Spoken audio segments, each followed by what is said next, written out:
A fountain of youth, the panacea is the Holy Grail. There are plenty of myths and legends about the quest for eternal youth.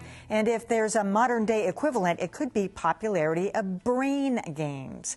The puzzles and quizzes are designed to keep you sharp, some promising to take years off your mental age. But there's been a lot of debate over whether there's real science behind those promises.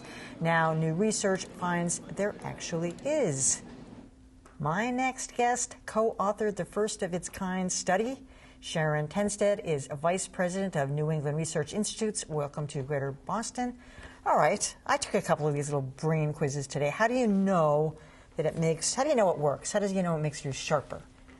Well, we conducted a study that we started actually designing back in 1996 because we knew that if you trained on certain cognitive abilities, those abilities would improve.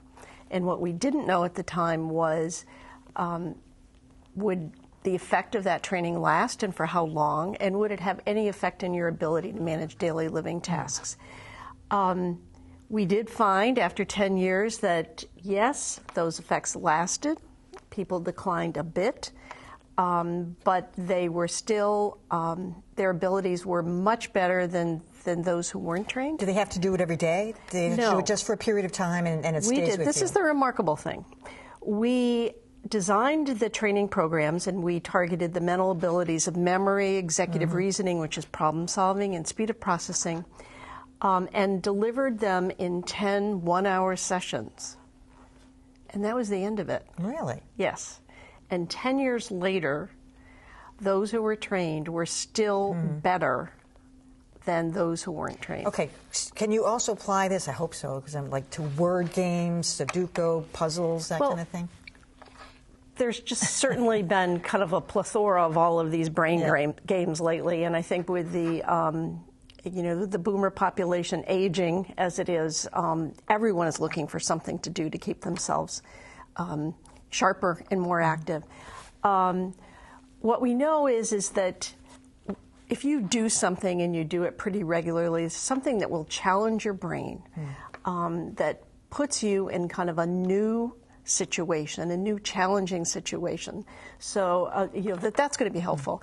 If you just do more of the same, like you get good at Sudoku or crossword puzzles, you're only going to be better at doing that. So a lot of these brain games are computer-based, and Luminosity is one of them. We have a little video about describe that one. What is it? Basically, I'll just start by saying that our training programs actually were the basis of the Posit Science programs, and there are many similarities between Lumosity and Posit Science. And so they're all presented online so that you pay your fee. You get online. The thing is that they're personalized to you, so that what is presented to you in these brain games, then it depends on your performance. And so as you get better, it gets more difficult. All right. So one thing that I've talked to many researchers, scientists, and doctors about this, they claim that none of this stuff will help you with the onset of Alzheimer's. That is not going to. None of this is going to ward that off. That's probably true. We don't know yet if it will.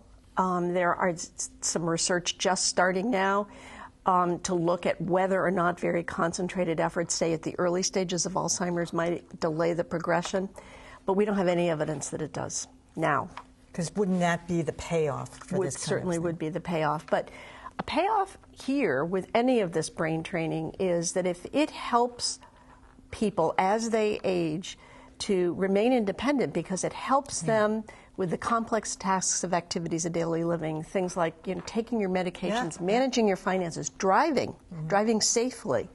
If we can help people maintain those skills, then yes, it's worth it. All right, Sharon Tenstead, thanks so much for that. Really You're welcome.